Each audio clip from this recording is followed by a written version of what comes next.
Welcome to Redneck True Dog Stories, Trixie and the Cageless Cage Revised. One day, Trixie was fast asleep in a small room of the house. Her owner was nearby exercising with a hula hoop.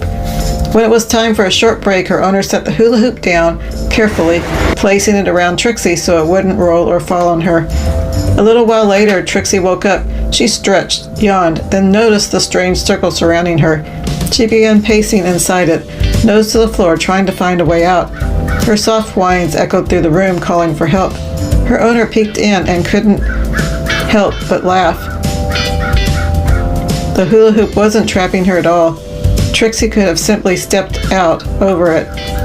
But in her young puppy mind, that bright ring on the floor was a wall, a boundary she couldn't cross. With a gentle laugh, her owner lifted the hula hoop and Trixie bounded out, tail wagging, free again. She didn't know it, but she had just discovered her own lesson in life. Sometimes the only thing keeping us trapped is a cage we imagine ourselves in, a true cageless cage. Welcome to Redneck True Dog Stories, the guardians of the toilet. Trixie, Dixie, and Chocolate were known around the house by a very special title, the guardians of the toilet. It wasn't an official job, but they took it seriously. No one could enter the bathroom without their loyal supervision. The moment the door creaked open, the trio would appear, 3 dogs on a mission.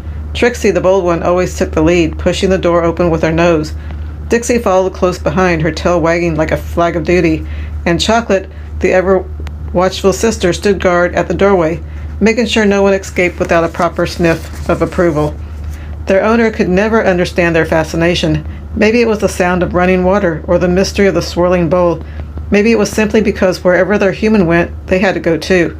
Whatever the reason, one thing was certain: privacy was a thing of the past. With Trixie, Dixie, and Chocolate on patrol, the bathroom was the safest and most crowded place in the house. They aren't just dogs, they were protectors, companions, and proud, ever-faithful guardians of the toilet. This story is called Don't Cry Over Spilt Milk. It's about Trixie and her cap. Trixie had just turned 1 when she met Bernie, and from that moment on, she adored him. Bernie came by the house several times to help install flooring, and every time he arrived, Trixie's tail wagged like a metronome set to pure joy. One day, Bernie left his ball cap on a kitchen chair near the dog door. When it was time to leave, the cap was nowhere to be found. After a quick search, the mystery was solved. There was Trixie in the backyard, proudly parading around with a slightly chewed cap. She sniffed it, she licked it, and rolled around with it like it was the greatest treasure in the world. Bernie just laughed and told her she could keep it. The next day, while mowing the grass, the owner accidentally clipped the cap with a mower.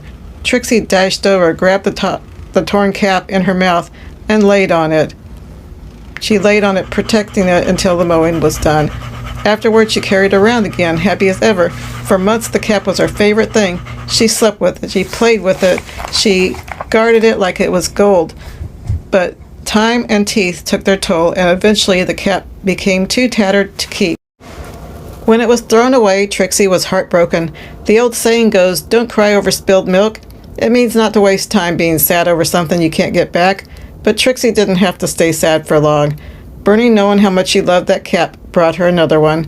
And just like that, Trixie's tail wagged again, because for her it wasn't about the cap, it was about Bernie, her favorite person with the best ball caps in the world. This is Trixie, the blue-nosed pit. This past summer, I was sitting on our front porch enjoying the nice weather. The dogs and one of my cats were on the porch as well. I petted all the dogs, giving them a lot of attention. One of my cats has a cardboard box on the porch with a blanket in it. My cat loves to lay in cardboard boxes. Anyway, the cat jumped in my lap to be petted. I apparently was giving too much attention to the cat. Trixie pouted, went over to the cat's box, sat in it, squashing the box, and ignoring me. She sat in that box pouting for quite a while. I called her, said, "Trixie, come here." She ignored me. She kept sitting in that box, ignoring me. So that old saying, the squeaky wheel gets the grease, I guess she was trying to get attention by pouting, which is, I guess, a dog's way of complaining. Anyway, it worked. I went over and hugged the spoilt brat. Gave her lots of petting and huggings. Even though she is spoiled, she's a sweet, gentle, great dog. One of the best dogs I've ever had. Welcome to Redneck True Dog Stories. This is Trixie, the Blue-Nosed Pit. The episode is Can't Teach an Old Dog New Tricks. It was a cold winter's day, the kind of day that makes your house smell extra cozy with the smell of soup simmering on the stove. Trixie, along with the other dogs and cats, were lounging nearby, soaking up the warmth. Trixie was about 4 years old, curious, clever, and always a little too interested in whatever I was doing. When the soup was done, I took the soup off the stove and set it on the counter. In that brief moment of turning away, Trixie decided to investigate. She stretched up on her hind legs and gave the burner a quick lick. A sharp yelp followed. She burned her tongue. She jumped back, startled and wide-eyed. I sighed, certain that the lesson was learned. But the very next day, while cooking spaghetti and bean balls, history repeated itself. The pot came off the burner, and before anyone could stop her, Trixie stretched up again and licked the burner. It was still hot. Another yelp. Another jump back. That was the day I decided to only use the back burners. Trixie, it seemed, was set in her ways.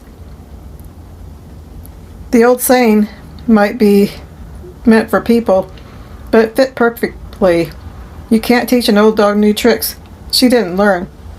But she sure left a lasting reminder to always expect the unexpected from a determined pup. Trixie the Pitbull. The story is, if that don't beat all. Trixie was about 4 months old when she found herself in quite a predicament. She'd been left home alone with her furry family, cats, dogs, all under the watchful eye of one old plump dog named Jack. It was a warm spring day, and the windows were open, letting in the soft breeze and the sounds of the season. When her owner pulled into the driveway, a terrible noise filled the air, something that sounded like a cat killing a puppy. Heart pounding, she rushed inside, fearing the worst. But what she found was something entirely different. There was Trixie perched high on top of the deep freezer, whining, unable to get down. Somehow the little Blue-Nosed Pit had used poor Jack as a stepping stool in her grand adventure. Jack, still laying there, looked more annoyed than hurt, while Trixie's eyes pleaded for rescue. Her owner quickly scooped her up, holding the trembling puppy close. The moment Trixie's paws touched the floor again, her tail wagged furiously, all fear forgotten. Her owner shook her head with a laugh and said, "Well, if that don't beat all. Who would have thought a deep freezer would have caused all those problems?" Thank you for watching.